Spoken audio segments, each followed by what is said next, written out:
Aujourd'hui, on va continuer d'aller plus en profondeur avec la théorie de l'attachement et on va voir comment effectivement ça se retranscrit concrètement dans la vie et dans la qualité de relation et du lien d'attachement qui caractérise vraiment de notre façon de nous rentrer en contact intime. Ça veut dire au travers des personnes qui nous sont proches, ça peut être des amis, ça peut être le conjoint, le partenaire de vie dans un couple, comme la relation avec des enfants ou avec certains familiers, s'ils nous sont proches et s'il y a une connivence avec eux, ce qui n'est pas systématique.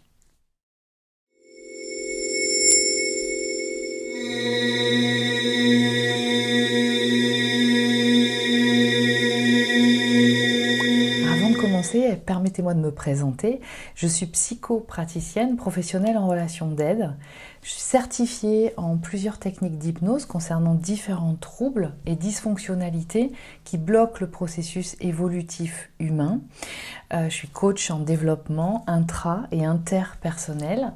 Je suis spécialisée en neuroatypicité et neurodivergence, en profil de haut potentiel, autrement dit aussi hypersensible, et leur couple. Et j'ai développé une méthodologie qui honore ce fonctionnement particulier au lieu de tenter de le normaliser. Donc il permet une transformation de votre qualité de vie, un renforcement de votre identité personnelle et développement de compétences. Alors mon expertise, elle s'est forgée à travers d'un accompagnement de plus de 1500 personnes, de plus de 7000 heures de pratique. Si vous souhaitez avoir plus de renseignements concernant mon activité, diplôme, certification, techniques thérapeutiques utilisées, les formations en ligne aussi que je propose, l'agenda en ligne pour prendre un rendez-vous, je vous invite à consulter le site internet que vous trouverez en barre d'infos. Et puis pour être sûr d'être informé de toute mon actualité, les dernières nouveautés, sorties, propositions, vous avez la possibilité de vous inscrire dans la mailing list que vous trouverez dans la barre d'infos pour recevoir ma newsletter. Et pensez à les vérifier dans vos spams aussi. Alors tout ce que je vous communique aujourd'hui, c'est en tant que psychopraticienne en hypnose thérapeutique et issue de l'expérience d'accompagnement que je réalise auprès de plusieurs personnes et ce depuis de nombreuses années. Alors concernant l'origine de l'attachement insécure, pourquoi un type plutôt qu'un autre ? On va voir que notre personnalité, elle ne se construit pas uniquement de nos expériences de vie.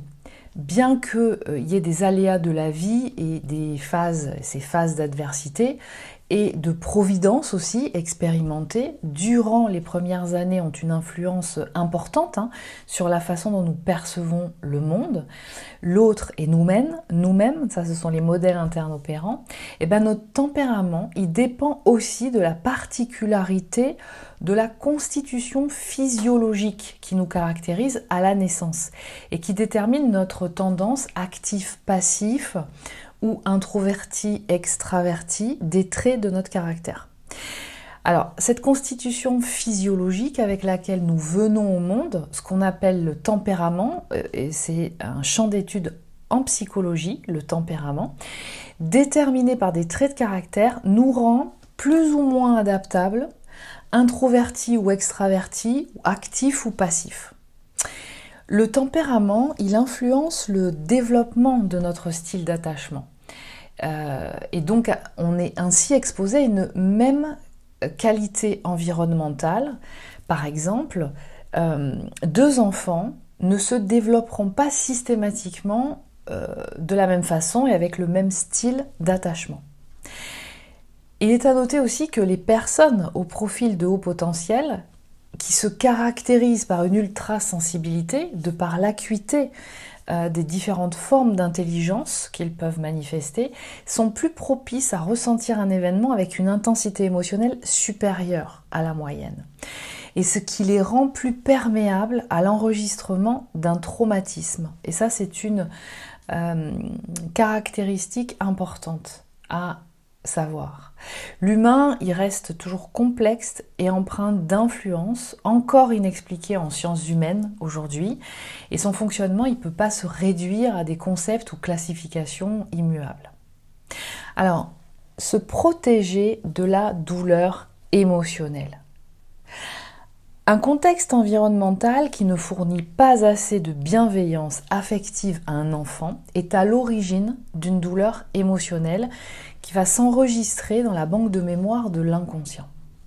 Ces différentes expériences vécues de façon prolongée, et ça c'est important, de façon prolongée, où les besoins affectifs n'ont pas été comblés par les figures d'attachement, vont amener l'enfant à construire un modèle durable d'être en relation avec lui-même et les autres.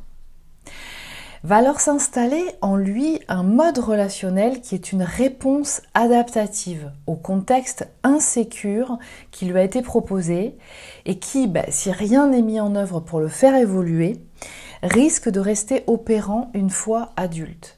A contrario, s'il s'agit d'un contexte passager, délétère, provoqué par exemple, un divorce des parents ou la disparition d'une figure d'attachement, comme son décès par exemple, ou son éloignement, ce mode relationnel ne s'installera pas dans la durée. Le mode d'attachement insécure, c'est une stratégie que notre système de protection met en place contre la douleur émotionnelle enregistrée. L'adulte que nous sommes devenus, par la suite, peut ne pas être conscient de la typicité du mode relationnel qui domine notre personnalité, même ne pas en souffrir, jusqu'au moment de l'expérience d'une relation avec un ou une autre qui nous activera intensément. Et même si on est conscient, même si nous sommes conscients de ça, il est possible de nous sentir impuissants à transformer seul ce processus de défense.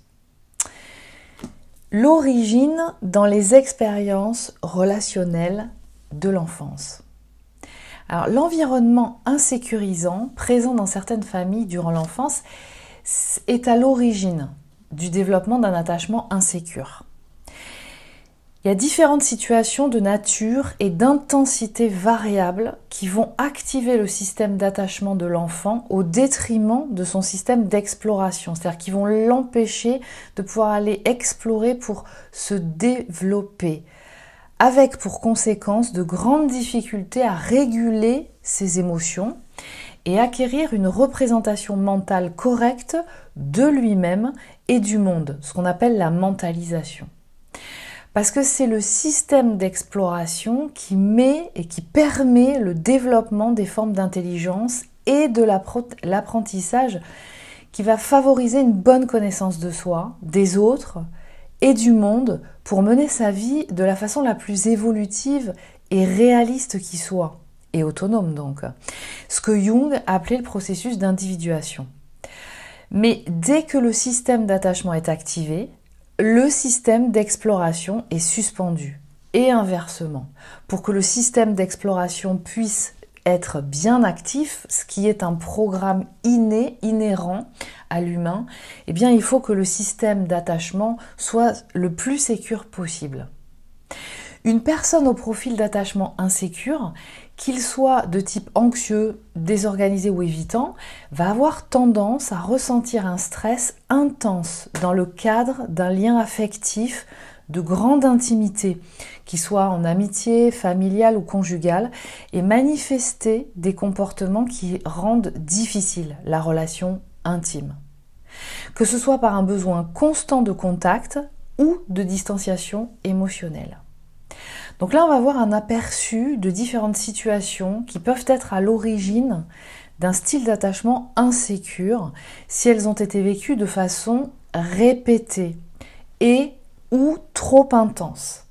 Donc ces caractéristiques-là sont importantes, de façon répétée et ou trop intense. D'abord, une des premières caractéristiques, origine, ça va être le détachement et la négligence émotionnelle qui peuvent amener à une solitude de l'enfant. Le besoin de chaleur affective, il doit être répondu pour qu'un enfant grandisse bien.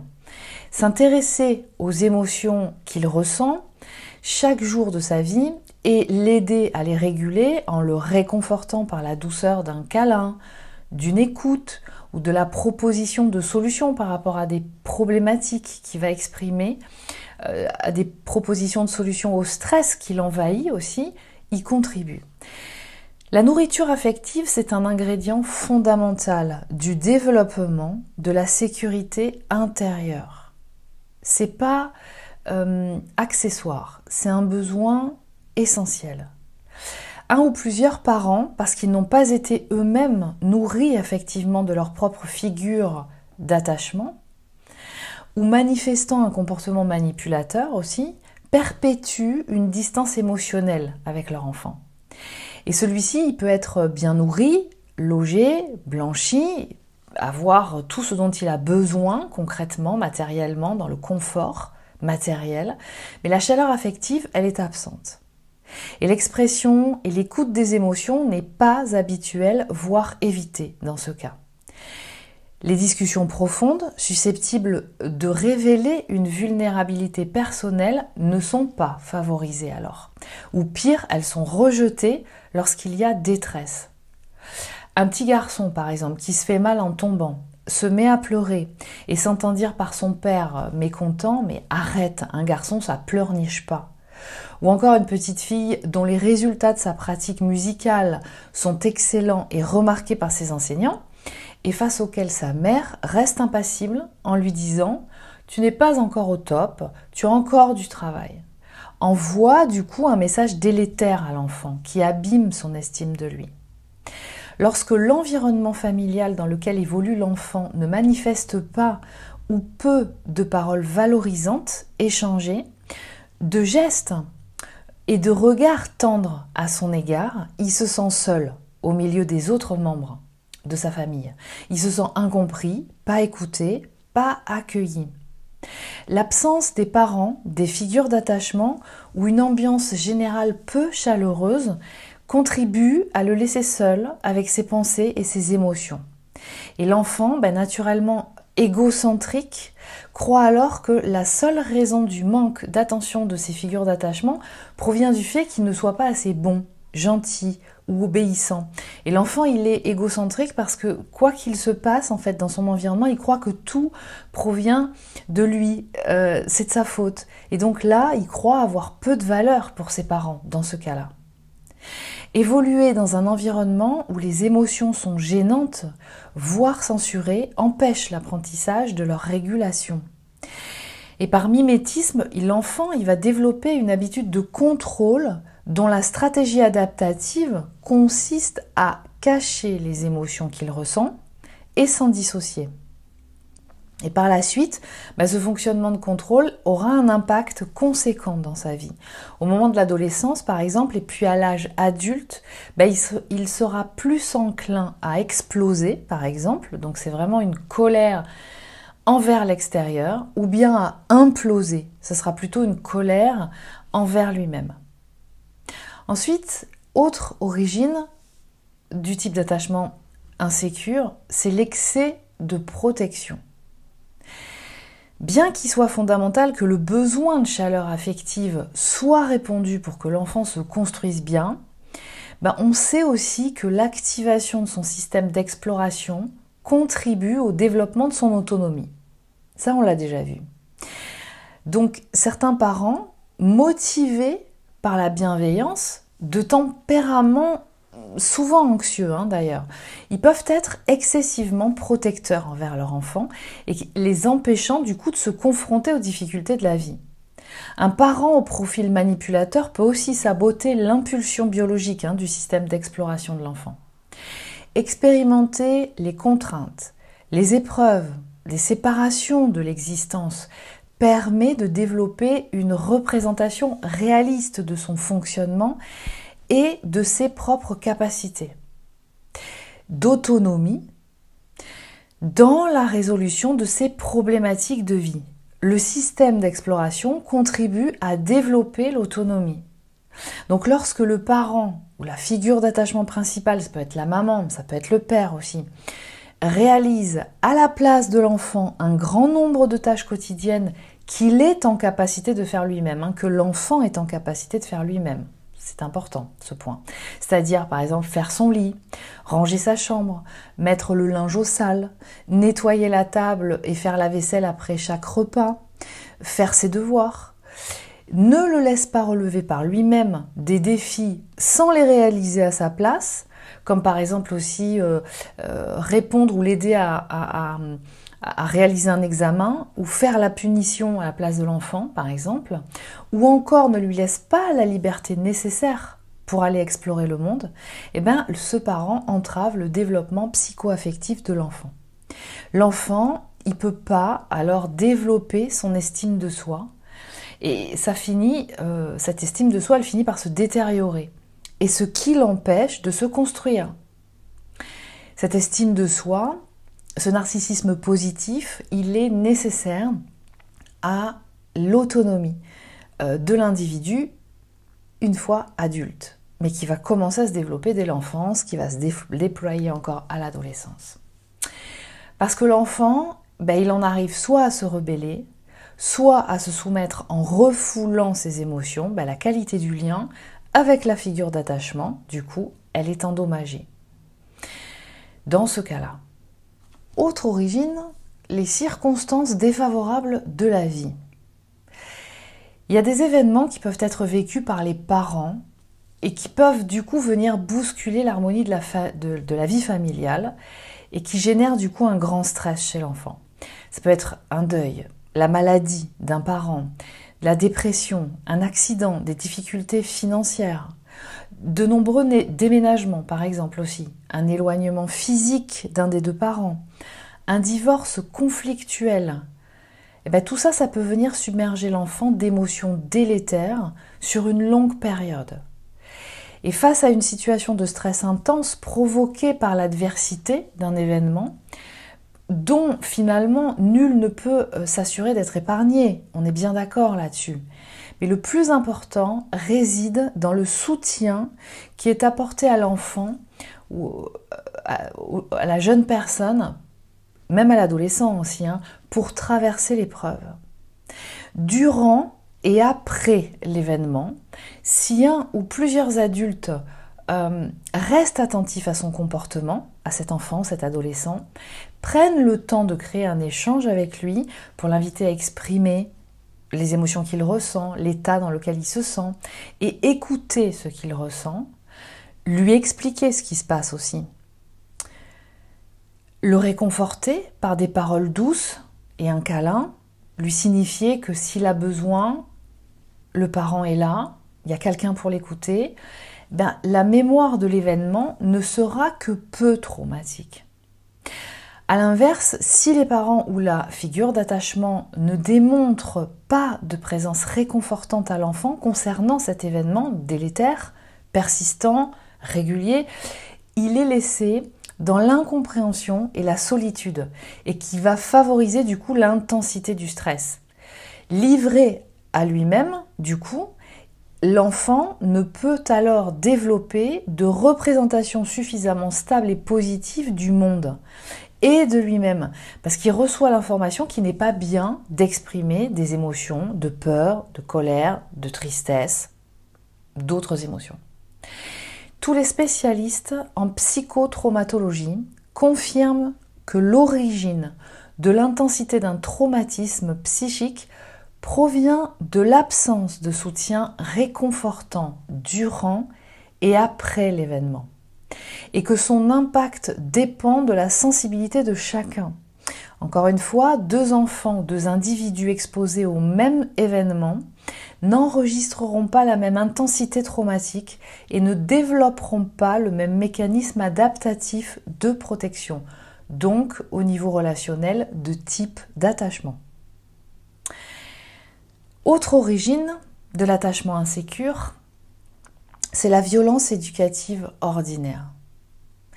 La violence éducative ordinaire désigne l'ensemble des gestes, paroles et attitudes violentes, physiques, psychologiques ou verbales, infligées à un enfant dans le but de l'éduquer, c'est-à-dire de le faire obéir ou d'obtenir de lui un comportement jugé approprié par l'adulte. Elle est qualifiée d'ordinaire, cette violence éducative, car elle est largement banalisée, tolérée, voire encouragée par la société et pratiquée dans tous les milieux de vie de l'enfant, que ce soit en famille, à l'école ou dans des structures d'accueil. On peut le retrouver aussi dans le coaching sportif quelquefois. En France, c'est assez courant. La violence éducative ordinaire est souvent justifiée par la croyance qu'elle serait nécessaire pour le bien de l'enfant ou pour son apprentissage des règles, alors qu'en réalité elle porte atteinte à son intégrité physique et psychique. Alors quelles sont les formes et les comportements caractéristiques de la violence éducative ordinaire ? La violence éducative ordinaire, elle se manifeste sous différentes formes, parfois subtiles, parfois évidentes. Alors on distingue principalement de la violence physique. Dans la violence physique, on va retrouver des fessées, encore une fois, persistantes, régulières, pas une fois quelque chose qui est sorti comme ça, d'un geste inapproprié. Donc fessées, gifles, tape sur la main ou les fesses, pincement, tirage d'oreille, secouement, bousculade, coups, morsures, gestes brusques ou brutaux, privation de nourriture ou d'autres besoins physiologiques.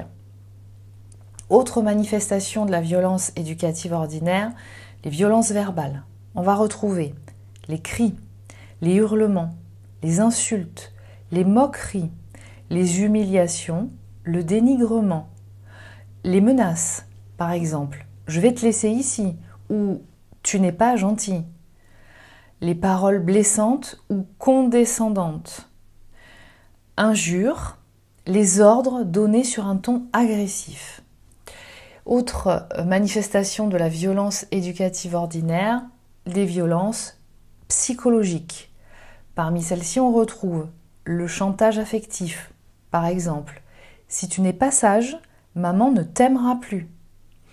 Des menaces d'abandon, de la culpabilisation, de la privation d'affection, de l'isolement forcé, le déni des émotions de l'enfant, le rabaissement, les comparaisons humiliantes entre enfants, le non-respect de l'intimité de l'enfant ou des enfants et de la manipulation émotionnelle.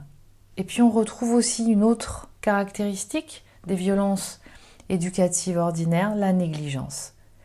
Et ça va se traduire par des privations de soins, d'hygiène, de sommeil, des privations d'affection, d'écoute ou de reconnaissance des besoins émotionnels de l'enfant. Alors on va voir quelques exemples concrets de comportements caractéristiques de la violence éducative ordinaire. Donner une fessée ou une gifle pour punir un comportement jugé inapproprié. Crier ou hurler sur l'enfant pour le faire obéir.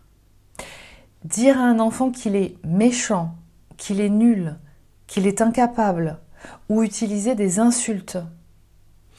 Se moquer de l'enfant devant d'autres personnes, le ridiculiser ou l'humilier publiquement. Faire du chantage, par exemple. Si tu ne ranges pas, tu n'auras pas de dessert. Ou menacer de le laisser seul, ou de ne plus l'aimer. Ignorer ou minimiser ses émotions. Par exemple, lui dire « arrête de pleurer, ce n'est rien ce que tu as » ou « tu fais des caprices là ». Priver l'enfant de repas, de câlins ou de moments de jeu pour le punir. Comparer négativement l'enfant à ses frères et sœurs ou à d'autres enfants. Par exemple, « regarde, lui il est sage ». L'obliger à faire un geste affectif comme la bise ou un câlin contre sa volonté. Alors les points clés à retenir, c'est que la violence éducative ordinaire, elle est souvent perçue comme normale ou bénigne. Mais elle a des conséquences délétères sur le développement émotionnel, psychologique et social de l'enfant, quand c'est régulier, souvent. Elle se transmet de génération en génération. Souvent, ça peut être vraiment beaucoup d'adultes, de parents qui reproduisent ce qu'ils ont eux-mêmes subi. Pour eux, c'est normal, c'est une bonne façon d'aider l'enfant. Et il faut se souvenir que la loi française, elle interdit explicitement toute forme de violence éducative ordinaire depuis 2019. Donc la violence éducative ordinaire, elle regroupe tous les comportements violents, physiques, psychologiques ou verbaux utilisés dans un but éducatif et socialement toléré qui portent atteinte à l'intégrité de l'enfant. Ces gestes et paroles, même s'ils semblent anodins ou pour le bien de l'enfant, laissent des traces durables sur son développement et sa confiance en lui. Autre origine de l'attachement insécure, ce sont les maltraitances infantiles. Selon l'Organisation mondiale de la santé, l'abus ou la maltraitance à enfants consiste dans toutes les formes de mauvais traitements physiques, émotionnels ou sexuels, la négligence ou le traitement négligent, ou les formes d'exploitation, dont commerciale, résultant en un mal effectif ou potentiel à la santé de l'enfant, à sa survie, à son développement ou sa dignité dans le contexte d'une relation de responsabilité, confiance ou pouvoir. Les conséquences, elles sont lourdes sur le développement psychique et physique de l'enfant. Majoritairement commis dans le cadre familial, il faut le savoir, par les adultes dont la survie de l'enfant dépend et qui sont censés l'accompagner dans son accession à l'autonomie, grâce à leur soutien bienveillant, le lien d'attachement ne lui permettra pas de développer une bonne estime de lui. Parce que quand un parent commet des faits de violence à son encontre, l'enfant a tendance à croire le mériter. C'est parce qu'il n'a pas été assez gentil ou sage ou qu'il a commis une mauvaise action. C'est ça qu'il croit. Les formes de violence infantile, elles sont variées et un enfant maltraité peut souvent subir plusieurs types de violences en même temps. On va les diviser généralement en deux grandes catégories, ces violences. Les mauvais traitements par commission, c'est-à-dire à travers des comportements, des actes volontaires et commis, et les mauvais traitements par omission, c'est-à-dire à travers des actes et des comportements inexistants, manquants ou des absences de réponse aux besoins de l'enfant. Les mauvais traitements par commission, ce sont des actes ou comportements volontaires qui causent un dommage avéré, un dommage potentiel ou une menace de dommage à l'enfant. On peut alors parler de violence. Donc mauvais traitements par commission sont des violences. Mauvais traitements par omission, il s'agit d'un manquement aux besoins essentiels de l'enfant, des besoins physiques, affectifs, psychologiques ou éducatifs de base, dont fait partie la nourriture affective, le besoin d'être accueilli, ou d'un défaut de protection d'un danger. On peut alors parler de négligence lourde. Les violences, donc ce qui est commis en tant que maltraitance par commission. On distingue dans les violences trois grandes catégories de violences faites aux enfants. La violence physique, la violence psychologique et la violence sexuelle. La violence physique.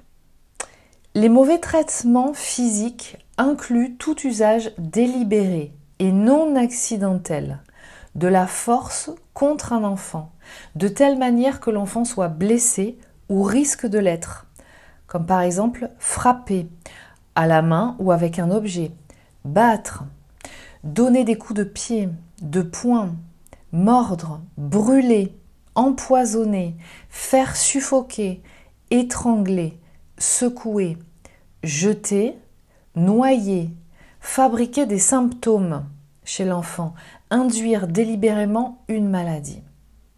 Ça, c'est de la violence physique.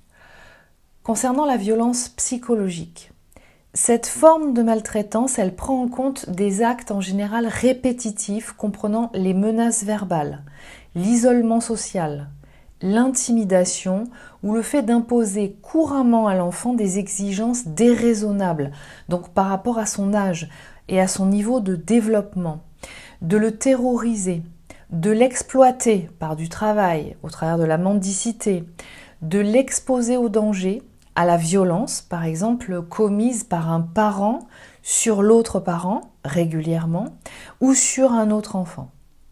L'abus émotionnel, C'est d'ailleurs impliqué dans presque toutes les autres formes de maltraitance, hein, même s'il peut arriver seul. C'est-à-dire que dans ce cas-là, la violence psychologique va être expérimentée sans qu'il n'y ait rien de physique et de manifesté physiquement.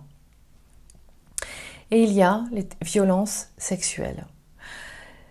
Les violences sexuelles, ça couvre toute l'utilisation du corps d'un enfant à des fins sexuelles.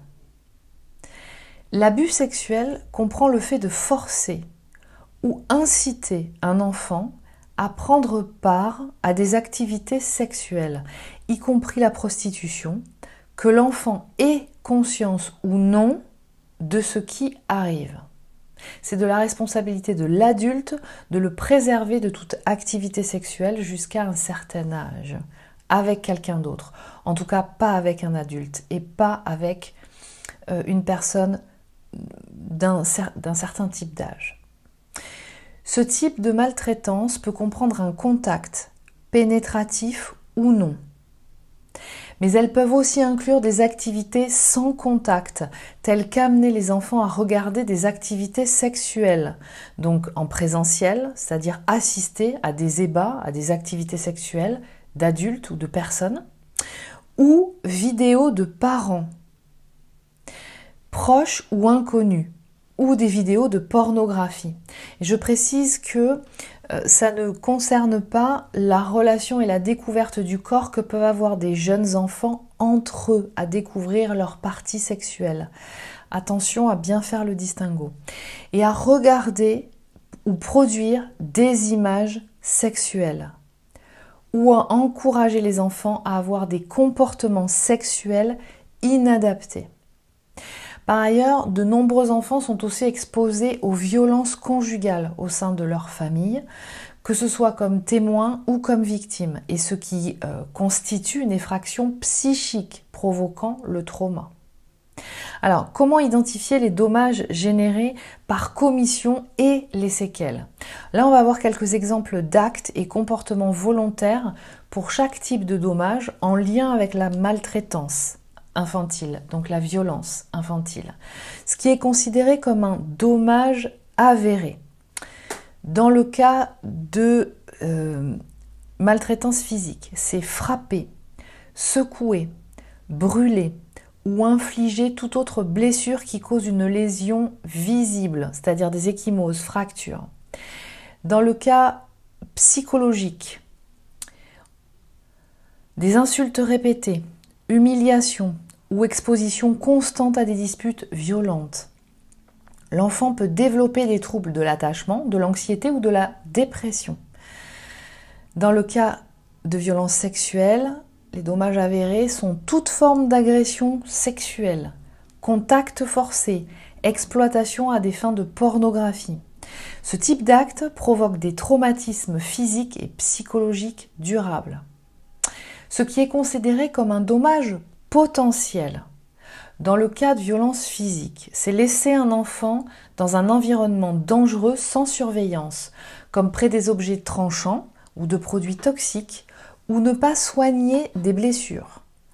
Le risque de blessure est présent, même si elle ne se produit pas immédiatement. Dans le cas de violence psychologique, dommages potentiels sont considérés ignorer systématiquement l'enfant ou le priver d'interaction émotionnelle. Cette négligence affective, elle peut nuire au développement social et émotionnel, avec des impacts graves sur le long terme. Donc, est considéré comme un dommage potentiel dans le cas de violences sexuelles, inciter ou suggérer à l'enfant d'adopter des comportements sexuels inappropriés ou le laisser exposer à des contenus pornographiques. Bien qu'il n'y ait pas nécessairement de contact, cela peut gravement influencer le développement de sa sexualité.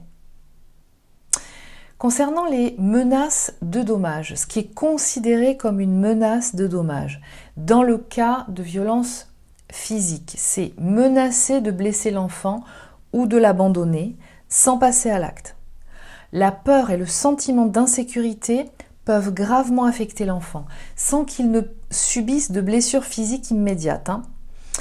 Dans le cas de violences psychologiques, ce qui est considéré comme une menace de dommage, c'est faire des menaces de représailles. Par exemple en lui disant « si tu ne fais pas ce que je dis, je te frapperai » ou de retrait d'amour et d'attention. La peur de ces représailles installe une anxiété constante chez l'enfant qui peut nuire à sa santé mentale. Et puis dans le cas de violences sexuelles, ce qui est considéré comme une menace de dommage, c'est menacer ou manipuler l'enfant pour l'inciter à garder le silence sur des abus antérieurs ou lui faire croire que révéler des événements entraînera de graves conséquences pour lui ou sa famille.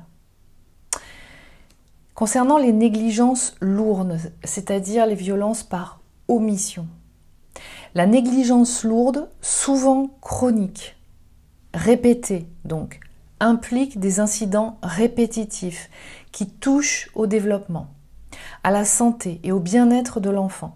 Il s'agit d'un échec persistant à répondre aux besoins physiques et ou psychologiques de l'enfant, tels que par exemple lui procurer de la nourriture, des vêtements adéquats et un abri, protéger l'enfant d'un mal physique, émotionnel ou d'un danger, lui assurer l'accès à des soins médicaux ou à un traitement. La négligence, elle peut consister en un manque de réponse aux besoins affectifs et émotionnels de l'enfant aussi. Chacun de ces types de comportements a des conséquences durables, même si les effets ne sont pas immédiatement visibles. Concernant la violence et la négligence, en prenant en compte leur gravité, les services de protection de l'enfance ou les adultes référents avec lesquels et auprès desquels l'enfant pourrait être en contact et les professionnels de santé peuvent mieux évaluer et répondre aux besoins de chaque enfant en danger. Alors, comment accompagner les traumatismes ? La maltraitance infantile, c'est un sujet grave qui peut laisser des séquelles profondes chez les victimes. L'accompagnement pour surmonter les traumatismes liés à la maltraitance infantile peut être entrepris très tôt durant l'enfance, comme plus tard à l'adolescence et à l'âge adulte. Mieux vaut tard que jamais. Mais il y a aussi tout ce qu'on a vu qui prend origine à l'attachement insécure, qui sont pas forcément des violences et de la maltraitance, mais qui auront pu générer différentes mémoires involutives, donc traumatiques. Dans le cadre de l'accompagnement au mieux-être de la personne qui peut être proposée à ce jour, l'hypnose thérapeutique, c'est un outil efficace pour la résilience des troubles émotionnels, physiques et mentaux ou psychiques issus de ces expériences délétères. Et il sera important d'en prendre soin, justement, d'y revenir et de les guérir.